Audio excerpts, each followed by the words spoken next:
Buenas tardes. Esta semana empezamos el estudio de las fuentes del derecho administrativo. El contexto general en que se sitúa esto es el marco general de la actuación del Estado. Recuerden que nosotros ya estudiamos las bases constitucionales de la actuación administrativa, es decir, cuáles son los límites que la Constitución establece al actuar de la administración. Sabemos entonces, de acuerdo con ello, que la administración está sometida tanto a la Constitución como a las leyes. Y desde esa perspectiva es importante tener en cuenta cuáles también son las leyes que rigen el actuar de la administración del Estado. Las principales leyes generales que rigen la actuación de la administración son la Ley Orgánica Constitucional de Bases de Administración del Estado, inicialmente la 18.575, la Ley de Bases de Procedimientos Administrativos, 19.880, la Ley de Contratación Pública, 19.886, la Ley de la Contraloría, 10.783, la Ley de la Administración Financiera de Estado, es un decreto ley 1263. A esto se suman también las leyes específicas que regulan cada uno de los servicios u organismos en particular. Dentro de este grupo, de la categoría de las leyes, tenemos también otras normas jurídicas que pueden asimilarse a las leyes o que se problematizan su jerarquía en torno a esta categoría.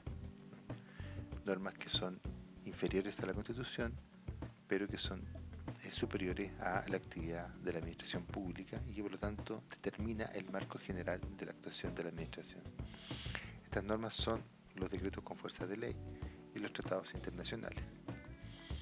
También cabe mencionar en este momento aquellas normas que tienen el nombre o el carácter de decreto ley, normas jurídicas dictadas en un contexto de ilegitimidad política, pero que en general han sido validadas en el ejercicio y uso posterior de las mismas. Cuando hablamos de un decreto con fuerza de ley, nos referimos a normas jurídicas que han sido dictadas por el presidente de la República, pero que tienen contenido de ley. Es decir, esto es importante, porque lo esencial del decreto con fuerza de ley es que haya sido dictado respecto de una materia de ley. Tiene otras categorías, otras condiciones, pero ese es lo central. Y eso ha sido por encargo del propio Congreso, ¿no? Dentro de esta categoría también de decreto con fuerza de ley tenemos básicamente otra subcategoría, que son aquellos textos refundidos, coordinados y sistematizados, que también se denominan decretos con fuerza de ley, aunque tienen una característica o algunos requisitos diferentes. También se refiere a contenido propio de ley, ¿ya? Más abajo en esta jerarquía se encuentran los decretos, es decir, existe la Constitución, las leyes y las normas parecidas a las leyes. Se encuentran posterior más abajo los decretos, que son aquellas normas respecto a las cuales se determina normalmente la actuación de la administración. Los decretos tienen distintas características y clasificaciones, pero por ahora me parece que es importante que ustedes entiendan que hay dos grandes grupos de decretos, ¿no? Aquellos singulares, es decir, que se refieren a una decisión de la autoridad administrativa, en este caso el presidente u otro órgano que tengan la facultad de la potestad normativa, ¿cierto?, para resolver un asunto particular, un caso concreto, por ejemplo, una petición de un administrado, la concesión de un permiso o una multa. El segundo grupo de decretos, que también tiene la obligación de estar sujeta a la ley, ¿cierto?, son los decretos que contienen reglamentos, es decir, el decreto aprueba un reglamento. Y estos reglamentos son distintos de las normas singulares porque son normas jurídicas de efecto general y permanente en el tiempo, que no se agotan únicamente con su ejecución inmediata. Se producen a través de un decreto del presidente de la República o de otras autoridades que tengan las facultades de dictar normas reglamentarias. No son muchas, pero una de ellas, por ejemplo, son las municipalidades. Ahora bien, el reglamento es un ejercicio de la potestad reglamentaria que es propia del presidente y otros órganos, como le acabo de decir. Y aquí también tenemos una distinción que merece la pena considerar, y es la distinción entre la potestad reglamentaria autónoma y la potestad reglamentaria de ejecución. La potestad reglamentaria de ejecución es aquella que emana de la ley. Es un reglamento que ha sido autorizado expresamente por la ley para ser dictado por el presidente, mientras que la potestad reglamentaria autónoma es una potestad que se refiere a materias que no son de dominio legal. Por lo tanto, no están explícitamente señaladas en otra ley, ¿ya? Su autorización proviene desde la Constitución directamente, la cual autoriza al presidente a dictar reglamentos en materias que no sean de dominio legal. La cuarta fuente del derecho administrativo son los principios. Varios de ellos ya hemos visto anteriormente a partir de este encuadre general del marco de la actuación administrativa. Hemos tratado de derivar principios de las normas constitucionales, pero lo importante de los principios es que en general ellos dotan a las decisiones judiciales de fundamentos interpretativos.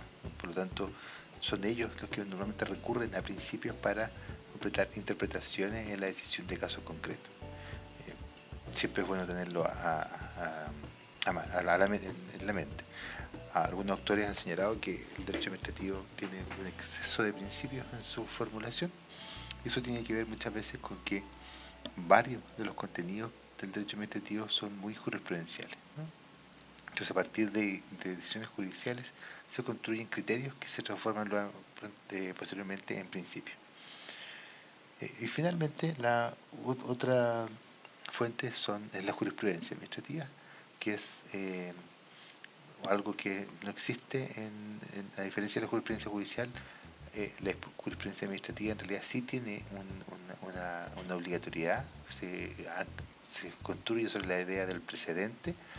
De acuerdo a ello, tanto los dictámenes de la Contraloría son obligatorios para la propia administración como para la misma Contraloría. Cuando la Contraloría decide algo, normalmente, tiene que hacerlo basado en decisiones previas que ha tomado, y si quiere cambiar el criterio tiene que justificarlo adecuadamente.